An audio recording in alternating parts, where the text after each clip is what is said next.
Hey guys, Pete here. This is going to be my Twin Peaks Season 3, Part 15, 10 Things You Might Have Missed video. Quick spoiler warning, if you haven't watched through Part 15, this will contain spoilers. So the first thing is pretty obvious, and it's one that I mentioned, but I wanted to say it again, because the guy that we saw walking in the woods in the scene where Steven and Gersten were by the tree was actually Mark Frost. Now, of course, we've seen a ton of David Lynch in this because Gordon Cole's played a big role, but this is our first time seeing Mark Frost reprise his role of the reporter, who we also found out was a journalist in The Secret History. Not clear if we're going to see him again or if he's going to play any role, but it is kind of interesting that he has a strange sort of outfit on. I think he's wearing a pair of Uggs and a winter cap there that's kind of funny, but that he also appears to live at the Fat Trout. So I'm wondering if there's some kind of backstory to the idea that he was an on-air personality and now he's kind of a weird-looking dude that hangs out at the Fat Trout. The next thing you might have missed, I know I did on first watch, was that the numbers that we saw Jeffries put out in the Steam for Evil Cooper are actually the same coordinates on Ruth's arm. So we saw the actual scene where Diane put those coordinates into her phone and it brought up Twin Peaks. So this gives us an idea that Judy is one of the characters who is at Twin Peaks or will be at Twin Peaks at some time. The odd part is obviously that he tells Evil Coop that he's met Judy before, but we don't really know if that means that Cooper has met Judy before or if Evil Coop as himself has, so we're going to have to wait and see what that's all about. The next thing you might have missed was the motel where Evil Coop is at whenever he meets Jeffries is in fact the same one where Leland met Teresa Banks. So this was brought up by a couple people, and it has been checked that the photos are the same.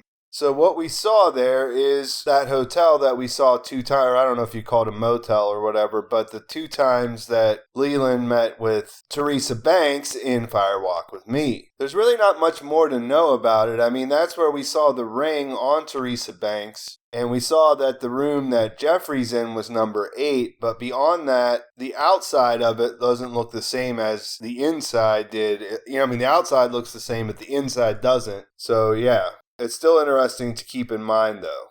The next thing you might have missed was the black and white film that Dougie Coop was watching is a favorite of David Lynch's. It's called Sunset Boulevard. I've read that it's credited as being one of his inspiration for making movies altogether, and this is where we heard the name Gordon Cole, which sent Dougie Coop into action there, and that is where David Lynch got the name for his own character in Twin Peaks.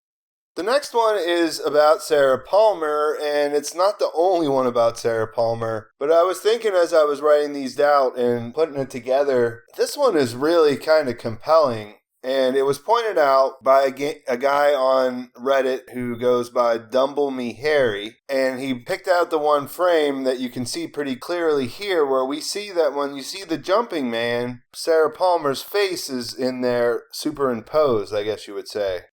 So this is really kind of mysterious. We don't really know that means that she's the same person as the jumping man, or that, say, the jumping man's inhabiting her or something like that, but it's definitely there. So it just points out that Sarah is more important than she might have seemed to be, but like I said, it's sort of been going in that direction for a while now. Of course, the Jumping Man's a popular character because he's mysterious in the first place, so their connection doesn't really... if she is the Jumping Man, what exactly does that mean? So, yeah, it's an interesting thing, though. The sixth thing you might have missed was that the Ruby scene in the Roadhouse kind of syncs with Dougie Coop's fork frying scene. The crawling in both caught the attention of some viewers, and people posited maybe this was connected.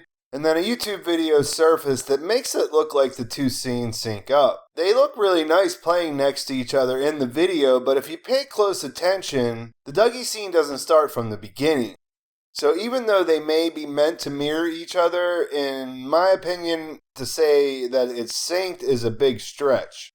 There's been a few of these kinds of videos throughout the season, and the starting point of where they use the Dougie scene here makes it the most circumstantial one for me. Either way, I think it appears that her crawling could be a visual callback to Dougie's, but there doesn't seem to be any extra thought in the filming or editing to try to have those sync up as an Easter egg.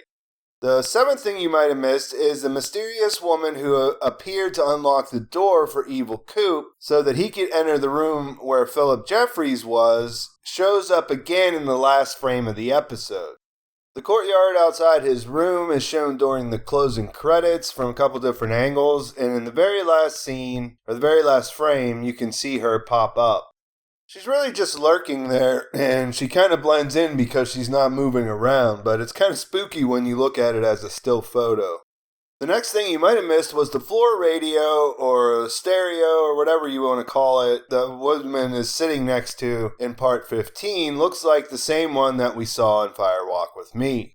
When Evil Coop asks to see Jeffries, the woodman in the hall is sitting next to this box, and he flips a switch on the back that sends some electricity into the air and all that kind of stuff, and it's basically the same thing we saw going on in Fire Walk with Me when we first got introduced to the woodsman way back when.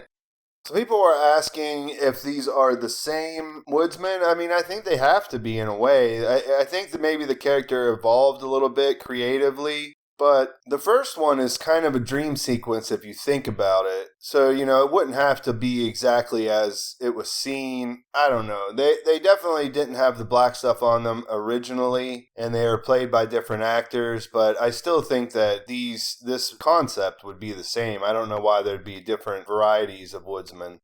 The ninth one is one that I wouldn't have noticed. I actually brightened this up when I looked at it after the episode, and I didn't notice this at all. But the ceiling in the room where Jeffries and Evil Coop meet has the exact same ceiling as the scene in the Mauve Zone. Redditor ZBXXII posted a side-by-side comparison where you can't miss it. This leads a lot that could be speculated on, since this is kind of an interdimensional space where they're meeting most likely, and since Agent Cooper was passing through a similar kind of thing, the interior of these rooms may be there as a hint as how this is all connected. I've seen people extrapolate a little bit further and say that these are all different rooms in the same place.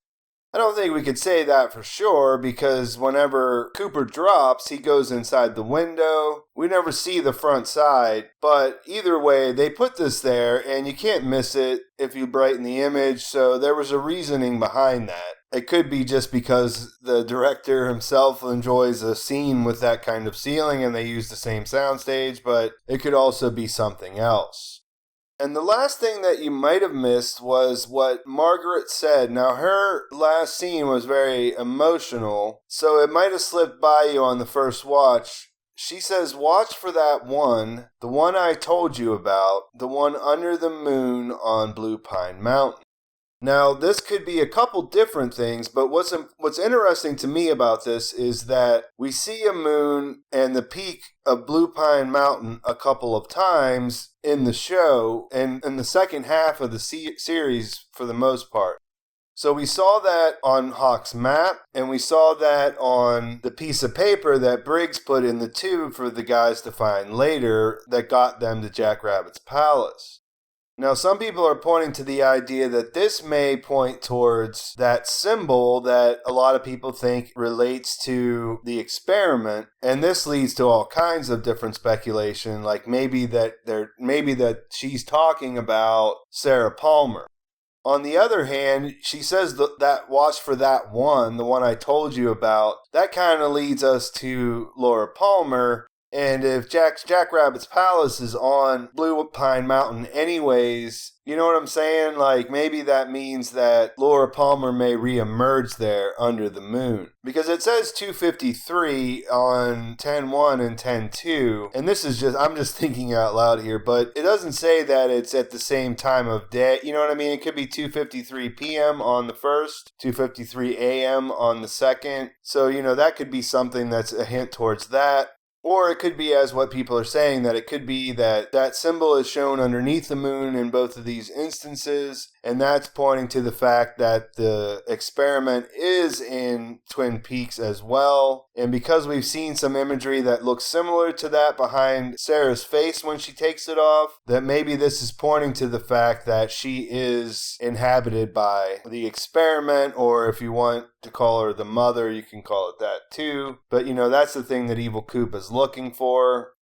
At least that's our best guess of what he's looking for, so yeah. So that's the 10 things, a lot to think about. Maybe you guys will tell me what you think. I think you probably will. But yeah, the Sarah Palmer stuff is really kind of a lot of what people are talking about. I have read some compelling posts about maybe that she was the one who was on the phone with Evil Coop whenever, impersonating Jeffries. I've also read some compelling stuff that obviously some people think that she had the moth frog crawl in her mouth. That's a little bit harder, but she is the one who's age appropriate for that. But I don't know why she would have been in New Mexico at the time. And then also that scene with her, the way that's placed in part 2 when we first see her, the scene of her watching TV when she's watching the lion eating the water buffalo's face. A lot of people have said the sequence of that kind of makes it look like that is related to the mother or the experiment escaping from the glass box. So, yeah, there's a lot to think about there. I can't believe there's only 3 episodes left. It's really kind of sad in a way. I don't know. I hope the next 3 are awesome. We only got 2 more weeks of this. But hey, let's watch these before we get too sentimental, I guess. Please like the video if you enjoyed it. Please subscribe to my channel if you haven't already. Make sure you turn on notifications so you get to find out when my new videos have been uploaded. Follow me on Twitter and my other social media accounts so that we can interact over there. Thanks for watching, guys. I'll talk to you soon.